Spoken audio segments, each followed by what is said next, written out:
deu aquilo, um arrependimento profundo, mergulho na culpa e a vivência da síndrome de Down como uma consequência natural da desestruturação mental e emocional que ele mesmo se impôs. E os dois companheiros? O que havia acontecido com eles? Adolfo, então, foi comunicar ao seu instrutor essa necessidade de entender o que aconteceu com os amigos, não por vã curiosidade, mas para aprender com aquela lição, aprender um pouco mais. E o instrutor, consultando os seus superiores, disse: eu vou levá-lo para uma visita a essas duas pessoas. Inicialmente se deslocaram para uma grande metrópole do Brasil e surpreenderam um homem de aproximadamente 40 anos, que estampava no rosto as marcas, não apenas do tempo, mas sobretudo de um humor difícil, de um temperamento arredio, que andava pelas ruas dessa cidade e se deslocava até um local onde parecia residir. Adolfo chega e identifica nele um desses colegas, um desses amigos, e pergunta ao instrutor: como é que pode? Nós fizemos as mesmas coisas, nos vinculamos aos mesmos erros, vitimamos pessoas, matamos indivíduos, e eu fui portador de síndrome de Down e ele está aí esbanjando saúde. O instrutor disse para ele: Adolfo, entenda o seguinte: apesar de vocês terem cometido os mesmos erros, vocês são duas pessoas diferentes, que trazem motivações diferentes e que também trazem possibilidades diferentes. Você foi muito mais leviano nas suas atitudes do que ele. Ele acreditava sinceramente que com aquelas atitudes ele estava praticando um serviço à pátria. E você tinha plena consciência do que fazia e, apesar de tudo, resolveu fazer. Além do mais, enquanto você se viu alcançado pelo arrependimento e mergulhou no processo de autopunição, ele entendeu a extensão dos seus erros, mas ficou indiferente. Nem se animou para construir novas possibilidades, nem mergulhou num processo de culpa que o transtornasse como você se transtornou. Ao reencarnar, reencarnou como uma pessoa aparentemente normal, trazendo as possibilidades, o gozo pleno da sua inteligência. E apesar de ter diante de si a inteligência para colocá-la a serviço do bem, a serviço da sociedade, ele permanece estacionário. É assim que podemos defini-lo: um espírito estacionário, que nem se decide por fazer o bem, nem tem coragem de fazer o mal, digamos assim. E você não consegue ver Adolfo, mas esse temperamento que ele possui, essa carga de mau humor e essa maneira pessimista que ele tem de ver a vida, aos poucos está sendo somatizada. Ou seja, ele está trazendo para o corpo todas essas emoções e dentro em breve estará desenvolvendo um câncer na região do intestino, que ele ainda não sabe, mas que certamente o levará à morte, porque ele não se predispõe de forma alguma a mudar o seu pensamento, a sua mente, o seu mundo emocional, para se abrir para a vida e explorar as possibilidades que a vida tem para oferecer. Adolfo ficou reflexivo com aquilo enquanto se deslocavam para ir ao encontro do outro companheiro. E chegaram, portanto, em uma missão da Cruz Vermelha na África, em um dos países da África vitimados pelas muitas guerras civis. E lá chegando se deparou com um jovem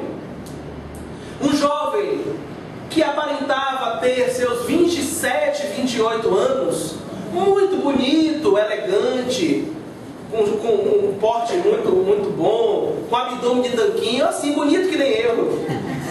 Com abdômen de tanquinho. Vocês estão rindo de quê? Nem não, né? Eu um dia contando isso em sala, falando de abdômen de tanquinho, né? Aí a aluna deu uma risada pra mim, disse: que foi, criatura? Ela disse: é porque o senhor não tem abdômen de tanquinho não, o senhor tem gordura localizada. Eu disse: não, gordura localizada não, eu tenho bordas recheadas de catupiry.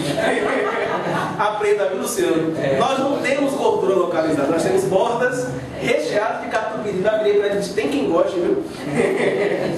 E aí, aquele jovem muito bonito, muito simpático, bem relacionado, que ia para aqui, que ia para ali, e atendia um doente sem se preocupar com as chagas, com as pessoas, era médico, portanto, novamente médico. E Adolfo se espanta qualquer coisa, uma enfermeira já de meia idade que ia se aproximando, virou para ele, para o médico, né, que estava lá: doutor fulano, eu admiro tanto o senhor, mas não entendo seriamente como é que o senhor, sendo tão bonito, tão cheio de vida, tendo diante de si tantas possibilidades, resolveu sair de seu país, sair de sua vida para se internar aqui nesse fim de mundo, com essas pessoas sujas, imundas. Eu não, que já estou velho, acabado. É assim que às vezes as pessoas pensam, né? Eu já estou velho, acabado, não estou esperando muito mais da vida. Eu já estou velho, acabado, não tenho que esperar, mas o senhor é tão bonito, tão jovem. Ele diz: ah, minha amiga, isso é o que a senhora pensa. Mas eu acredito que eu estou aqui por razões muito sérias. Porque eu acredito que não vivemos apenas uma vida, vivemos outras tantas. E o meu compromisso nessa vida atual é ajudar os outros, é estar aqui com essas pessoas, com esses indivíduos. Aí aquela enfermeira vira para ele e diz assim: lá vem o senhor de novo com essa história de reencarnação. E sai e vai se retirando para outro local. Adolfo então olha para o instrutor com um olhar interrogativo, como quem diz assim: e aí? Como é que pode? Ele também cometeu os mesmos erros que eu, na condição de médico. Deixou que tantas pessoas morressem, que tantas pessoas tivessem um fim trágico como tiveram, e apesar disso, renasce com tanta beleza. A gente sempre associa a beleza física nos padrões à ideia de evolução, né? A ideia de presente divino, mas com tanta beleza, com tanta saúde, e novamente médico. Por que então tanta diferença? Adolfo, porque da mesma forma como na outra situação, vocês são dois espíritos diferentes. Perceba, você, quando desencarnou, compreendeu o que tinha feito, mas se enclausurou na culpa. Ele, ao despertar no mundo espiritual, se arrependeu do que tinha feito, mas a partir daquele momento tomou uma decisão interna irrevogável. Decidiu que tudo faria dentro das suas possibilidades para reparar os erros que tinha cometido. Adolfo fugiu da responsabilidade e a fuga dele foi o processo enfermiço. O outro, que se movimentava na metrópole brasileira, não aceitou também a responsabilidade, manteve-se em fuga diferenciada, preferiu ficar indiferente naturalmente, mas nem por isso deixaria de, no outro momento, enfrentar as responsabilidades sérias que havia contraído. Mas o terceiro, de forma diferente, não apenas compreendeu os compromissos sérios, mas resolveu empregar todas as suas forças em quitar-se com essa responsabilidade. E não quitar-se diante de Deus, porque a gente ainda faz a imagem de Deus como um grande cobrador implacável.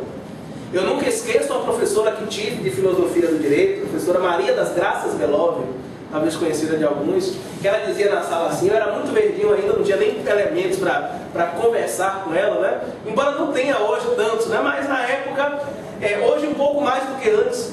E ela virava assim e dizia: porque os espíritas têm uma justiça cruel, porque a justiça dos espíritas é implacável. Os espíritas dizem que aqui se faz, aqui se paga. É uma visão distorcida que ainda temos, a ideia do Deus cobrador.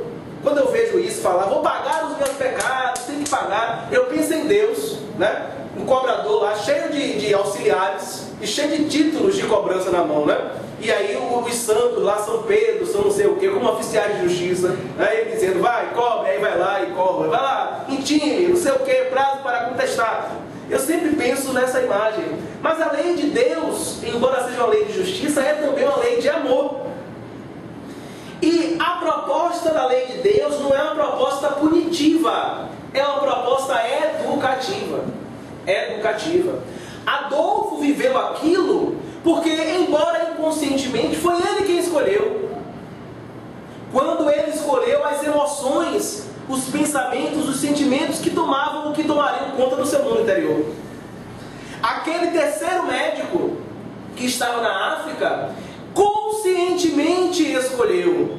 Da mesma forma como ele percebeu que foi livre e livremente consciente para escolher praticar os atos que resultaram na morte de tantos, ele resolveu usar a mesma liberdade para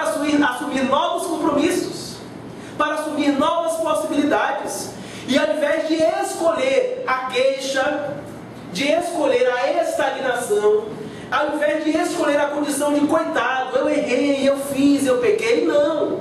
Ele escolheu a condição de protagonista de sua própria vida. Ele entendeu que o que tinha passado, passou. Mas que a partir dali para frente, ele poderia construir uma nova realidade. Não apagaria o que fez, mas certamente poderia reparar. E a partir da reparação, seria capaz de mergulhar numa nova compreensão de vida. Porque ele entendeu, sobretudo, que apesar dos sérios compromissos que havia contraído, ele não precisaria sofrer para estar quente com a própria consciência. O que era preciso era trabalhar, reconstruir valores, reeducar-se e, portanto, posicionar-se na vida de um modo diferente. E assim devemos ser nós. O tempo todo somos chamados a fazer escolhas em nossas vidas. O tempo todo somos chamados a fazer uso dessa liberdade que é nossa, por direito, digamos assim. Fomos criados por Deus livres. Livres para pensar, livres para agir. Devemos usar esse livre-arbítrio, essa liberdade de agir em favor da nossa própria construção. E não creditando a Deus os nossos azares, ou as outras pessoas, as nossas infelicidades, as nossas dificuldades, o nosso infortúnio. Devemos assumir, portanto, a responsabilidade pelas nossas existências. Devemos assumir a responsabilidade pelo que somos, porque somos nada mais, nada menos do que aquilo que nós mesmos fizemos de nós. E é esta consciência que precisamos adquirir. Porque se não entendemos isso, se não vivemos de acordo com essa compreensão, de nada adianta buscar tantos recursos. Jesus pode se materializar aqui diante de nós e querer nos ajudar. Se nós não quisermos, se nós não buscarmos, se nós não construirmos esta realidade, pouco importa termos diante de nós Jesus. Porque guardadas as devidas proporções, nós também somos enfermos, senão do corpo, sobretudo da alma. E não compreendemos que as enfermidades que nos acolhem, que nos atingem, são reflexo tão somente das nossas próprias imperfeições. Compreendido isso, trabalhamos nas causas e anulamos os efeitos. É preciso entender que há compromissos que foram, digamos assim, travados em outras existências, que precisamos aceitar, mas que nem por isso deveremos adotar aquela postura da resignação passiva que alguns de nós adotam.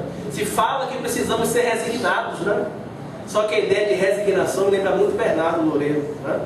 Loureiro dizia: ser resignado não é ser capacho, você se jogar no chão para os outros passar por cima. Não, é preciso ter aquilo que Joana de Ângeles propõe como resignação ativa. É a resignação de quem entende pelo que passa, aceita aquilo como condição de aprendizado, mas não se conforma àquilo.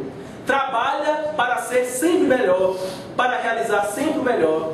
Porque, apesar de termos trilhado por caminhos tortuosos, podemos escolher a partir de agora os melhores caminhos. E se podemos, por que não fazer? Que Jesus nos abençoe.